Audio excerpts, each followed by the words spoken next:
Assalamualaikum warahmatullahi wabarakatuh. Alhamdulillahilladzi ahyana ba'dama amatana wa ilaihin nusyur. Ashhadu an la ilaha illallah wahdahu la syarikalah wa ashhadu anna Muhammadan abduhu wa rasuluh sallallahu alaihi wasallam la nabiyya ba'dah. Allahumma salli ala Muhammad wa ala ali Muhammad. Allahumma rabbi israh li sadri wa yassir li amri wahlul 'uqdatam min lisani yafqahu qawli. Rabbi a'udzu bika min hamazatis syayatin wa a'udzu bika rabbi ay yahdurun. Amin ya rabbal alamin. Qala Allah Ta'ala fil Qur'anil Karim, na'udzu billahi minasy syaithanir rajim. Bismillahirrahmanirrahim. Ma salakakum fi saqar? Qalu lam naku minal musallin wa lam naku nut'imul miskin wa kunna nakhudu ma'al khaidin wa kunna nukazzibu biyaumiddin hatta atana al-yaqin. Shadaqallahul azim. Kita berlindung kepada Allah daripada godaan syaitan yang terkutuk dengan nama Allah yang Maha Pengasih lagi Maha Penyayang. Apa yang menyebabkan kamu masuk ke dalam neraka Sakor? Mereka menjawab, dahulu kami tidak termasuk orang-orang yang mengerjakan sholat, dan kami juga tidak memberi makan orang miskin, dan adalah kami membicarakan hal yang batil bersama orang-orang yang membicarakannya, dan kami mendustakan hari pembalasan sampai datang kematian kepada kami. Maha benar Allah dengan segala firman-Nya. Al-Quran surah Al-Muddatsir ayat 42 sampai dengan 47. Bapak-bapak, ibu-ibu, saudara-saudara kaum muslimin dan muslimah jamaah salat subuh Masjid Raya Pasar Gadang yang dirahmati Allah. Syukur alhamdulillah, pagi hari ini marilah sama-sama kita sampaikan kehadirat Allah Subhanahu wa taala.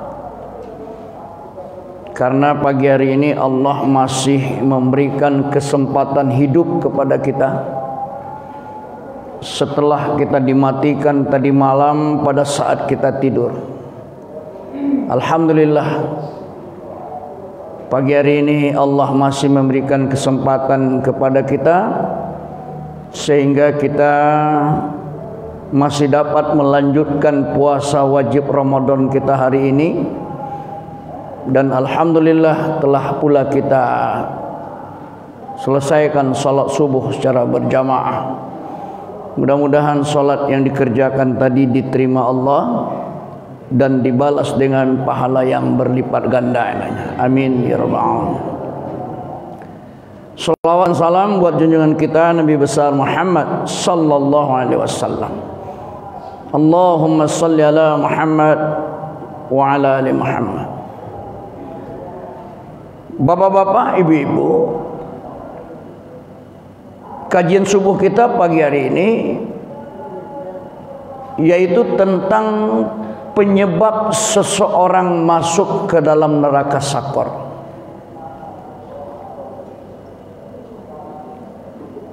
Kenapa judul ini kita bahas pagi hari ini Bapak Ibu? Karena hari ini kita lihat banyak orang yang mengaku beragama Islam itu tingkah lakunya, perangainya, tabiatnya menunjukkan bahwa mereka itu seolah-olah minta masuk neraka, Pak.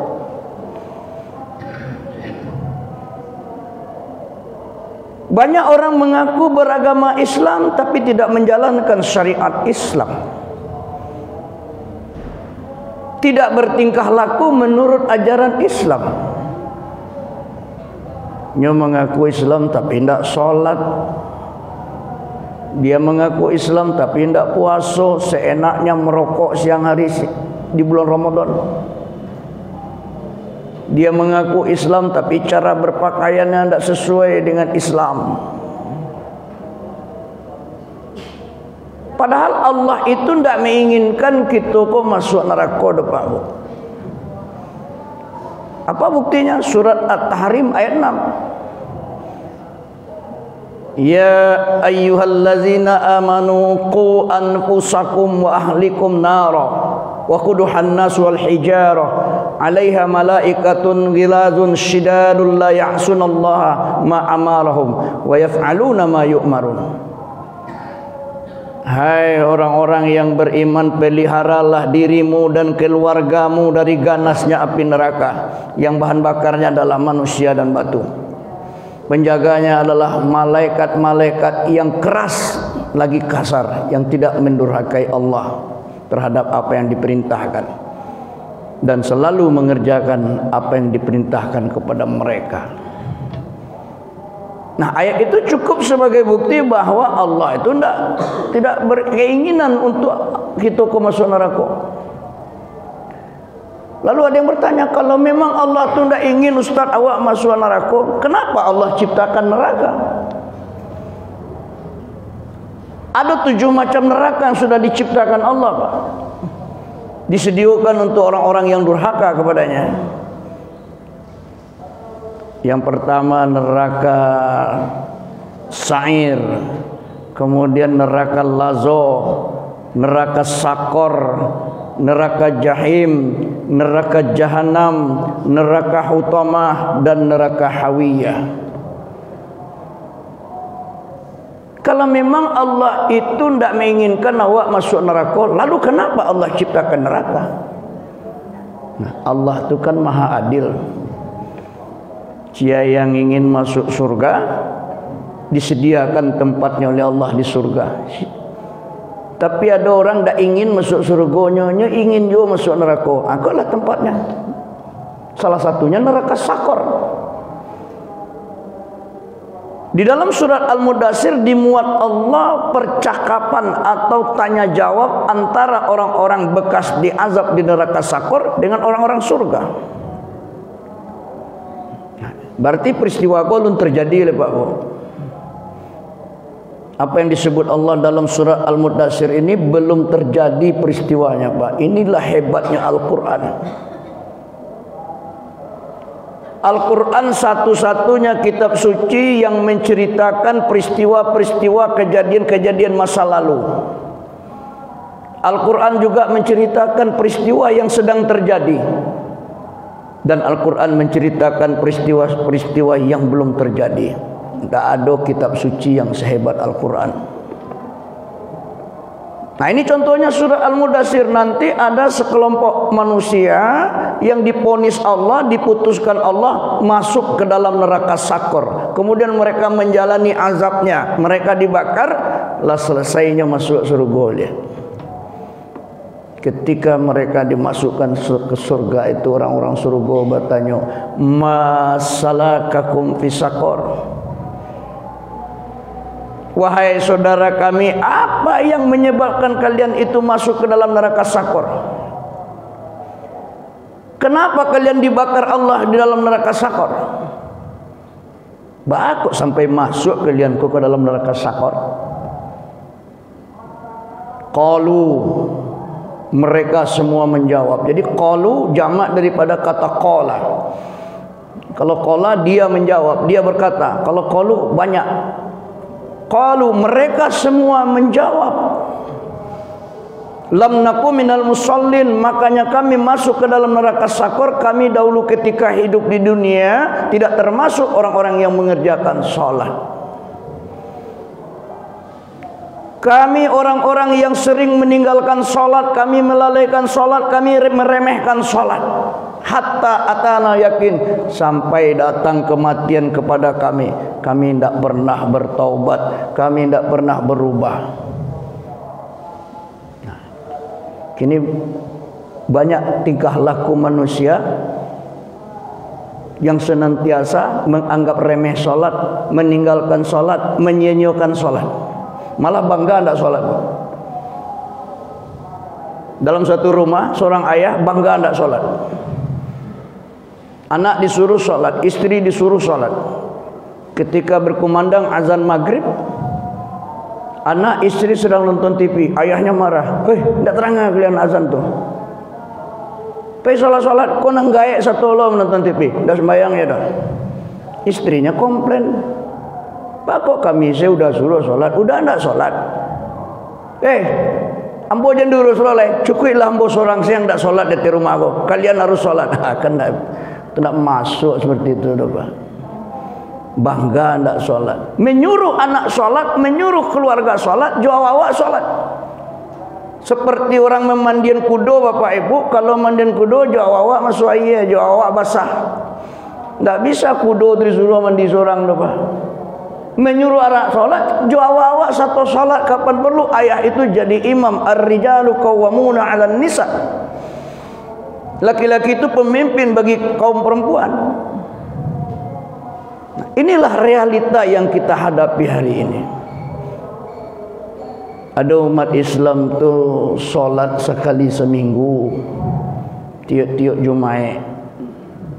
Ada orang mengaku agama Islam tu solatnya 2 kali dalam setahun, tiap-tiap Idul Fitri, tiap Idul Adha. Selebihnya tidak solat.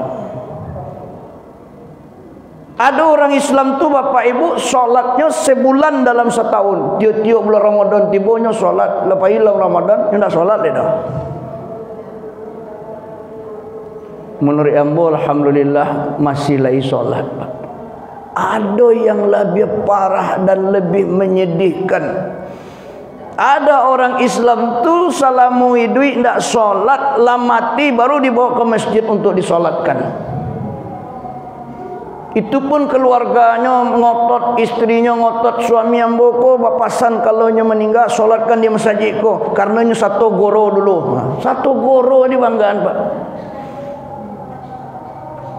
Itu datang pai gotong royong tu dek karena kopi perayado, rokok perayado, roti perayado tu mako datang goro. Cobalah solat tu pakai roti, pakai kopi, datangnya mah Pak. Neraka sakor. Nah lalu ba'a jawab, kita kanlah solat ko Pak. Sudahkah solat yang kita kerajon ko dapat menyelamatkan awak dari neraka sakor? Nah tentu awak yang tahu. Kalau belum rasanya bulan Ramadan kesempatan di awak untuk menata diri, menata solat kita.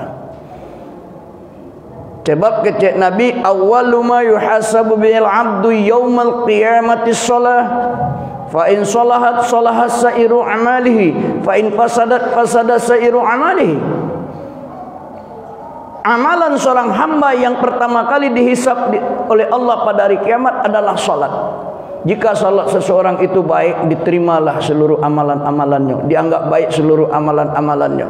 Jika salat seseorang itu rusak, ditolaklah seluruh amalan-amalannya, dianggap rusak pula amalan-amalan yang lain, Pak. Tidak menentukan tu, Ibu. Kalau solat kita tidak beres, puasa tidak diterima, solat tarawih tidak diterima, amalan-amalan Ramadan kita tidak diterima oleh Allah. Kenapa? Solatnya tidak beres. Satu. Yang kedua, masalah kakum pisakor, apalagi yang menyebabkan kalian masuk ke dalam neraka sakor? Walam nakun nut'imul miskin. Kami dahulu tidak peduli kepada orang miskin. Kami tidak magi makan orang miskin. Hatta atanal yakin, sampai kami meninggal dunia, sampai datang kematian kepada kami. Kami tidak berubah. Subhanallah. Ternyata orang miskin yang kita anggap enteng, yang kita remehkan, yang kita pandang sebelah mata, Bapak Ibu, menentukan nasib awak nanti masuk surga kah kita atau masuk neraka. Nah, kini banyak kita lihat umat Islam, kalau nyolah bayar zakat, apakah zakat mal, zakat fitrah, lalu selesai tanggung jawabnya kepada saudaranya yang miskin? Tidak begitu, Pak Bu. Zakat tu sekali setahun ya, Pak. Sementara nyolah apa tu tiap hari. Itu makanya kini kita diberikan oleh Allah penderitaan si miskin tu dirasuan oleh Allah selama 30 hari atau 1 bulan ini. Itu adalah pendidikan. Ikulah rasanya lapar. Selama kau tidak merasa lapar, dan selama kau si miskin saya merasa lapar. Ya, kadang-kadang kita sering salah kaprah yang ibu. Ketika nyom miskin menangis-nangis kelaparan, kita diam, Pak. Kemudian tiba orang lain menyantuninya, tiba orang lain maginya makanan, lalu pindah agamanya, baru kita ribut. Ya kan? Sebelumnya dipindahan dia orang agamanya, kita nak mau membantu. Itu makanya kecek Nabi, kemiskinan itu dekat kepada kafir. Banyak orang tak tahan miskin pindah agamanya, Pak. Nah, salah satunya ada pendeta mabuk, Pak, yang menyuruh merubah, menghapus 300 ayat. Itu karena tidak tahan miskin pindah tu, Pak, pindah agama. Dia bukan ustaz kaleng-kaleng sebenarnya, ustaz salah satu guru di pesantren Az-Zaitun dia itu. Tapi tidak tahan miskin. Nah, kok ada harta yang menggiurkan, pindah. Subhanallah, na'udzubillah min zalik. Nah, jadi marilah kita Bapak Ibu, di bulan Ramadan kok kita dididik di Allah untuk menyayangi semiskin, menyantuni semiskin, ya, memberi makan semiskin. Makanya Rasulullah katakan, siapa yang memberikan makanan kepada orang untuk berbuka puasa, maka dia mendapatkan pahala yang sama dengan orang yang dia beri makan, tanpa mengurangi pahala orang yang dia beri makan. Subhanallah, pendidikan, Pak. Andaikan satu orang saja agia makanan setiap hari selama 1 bulan, kau Bapak Ibu, maka kita double dapat pahala puasa, Pak. Puasa awak 30 hari, puasa orang awak agia makan 30 hari. Makanya Nabi katakan kepada istri beliau, Ibu Aisyah, ya Aisyah, kalau engkau memasak sesuatu, banyakkan kuahnya.